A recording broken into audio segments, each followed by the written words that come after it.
What's going on? This is your boy Gangstalk Talk with AJ, and I'm back with another video.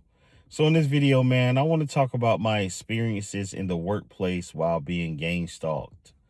If you're into thought-provoking content like this, like, comment, subscribe, turn on your post notifications. We're on the road to 500 subscribers. I would appreciate if you hit the like button, subscribe button, and leave your comments in the comment section. I try to respond to everybody for sure, because I love to hear your perspective on my videos and your personal perspective on gang stalking. So, all right, jumping into it. My experiences being gang stalked in the workplace. Now, I worked a myriad of jobs before I said, I settled down on what I do now and those side jobs I do as well. So working in the restaurant industry,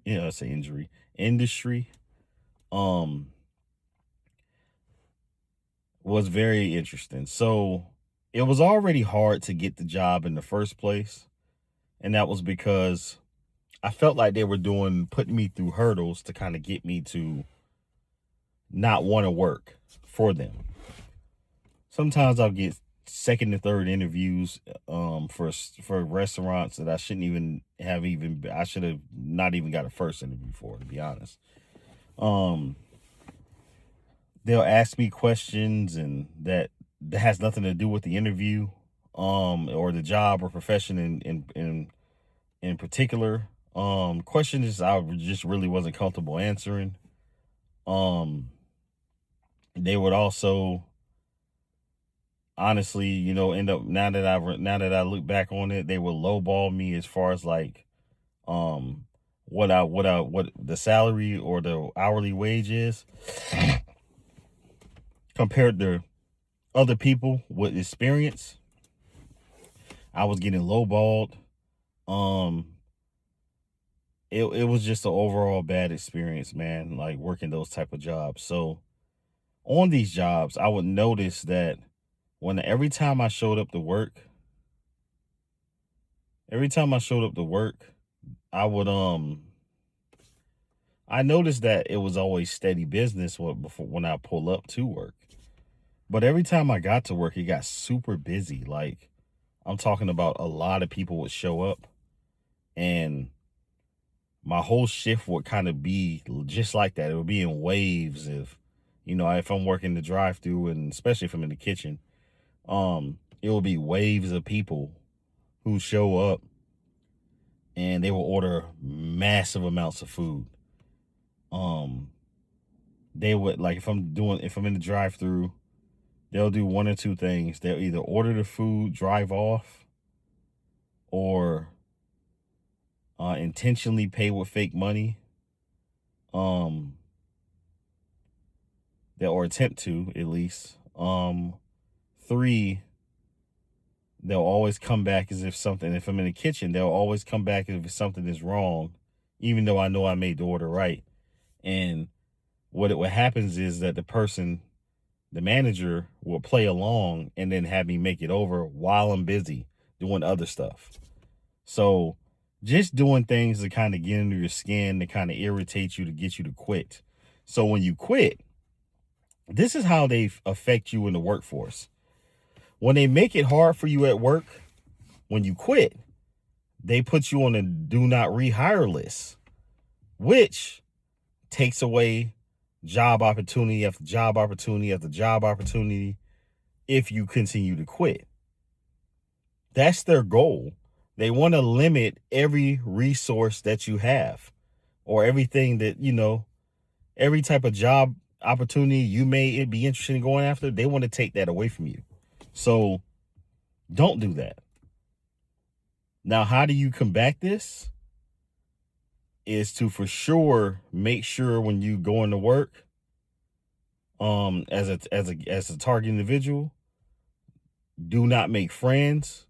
Go to work, do what's asked of you, stay to yourself, do the work, lock in on the work, and leave. Don't even engage with them. Don't try to, even if they try to talk to you, you don't want to hang out with them outside of work. You don't want to do any of that stuff. Go to work, do your job, have a positive attitude, and just leave. That's the way you negate being harassed and targeted at work. When it comes to your coworkers, when it comes to customers, oh, sorry about that. So when it comes to customers, just put your best foot forward. Like I said, you got to take the high road, be positive, address their concerns, move on to the next one. That's simple. Don't let them put you in a position to where you're not rehireable by jobs that you may like. You may want to be there. You may want to do the work. And sometimes that can be to your detriment. And I'm going to tell a story about that. There have been jobs, like I said in a previous video, I've been on and I worked my ass off. Thought I got a promotion, which I did. But my raise wasn't up to par with the rest of them. They try to oppress you financially by doing stuff like that. I would be a manager just like the rest of them, but I would make $2 less without realizing it until I actually took the time to find out. You know, they'll definitely oppress you in the workforce financially by paying you a little bit less to do more work than the people that they like. Your gang stalkers. So that's why I'm big on people who are being gang stalked. I know we need to work jobs and stuff like that, and that's fine. But I also want to get you to understand why you're being gang stalked. I don't even think you should work full time. I think, you should be definitely looking into other opportunities and things that really bring you peace and make you happy in order to make money. Because if you're seeking to do, a 9 to 5, you're capping yourself because they'll never promote you. They'll never do anything like that. They'll overlook you every time. There was a guy I was training one time, brand new employee, right? And this is how fucked up, being gang stalked is sometimes. This guy used to mess up on purpose. I trained him, I taught him well. He used to mess up on purpose, which made me look bad in turn because I was training him. It got to the point where, for whatever reason, and it didn't have anything to do with him, but I ended up leaving the company.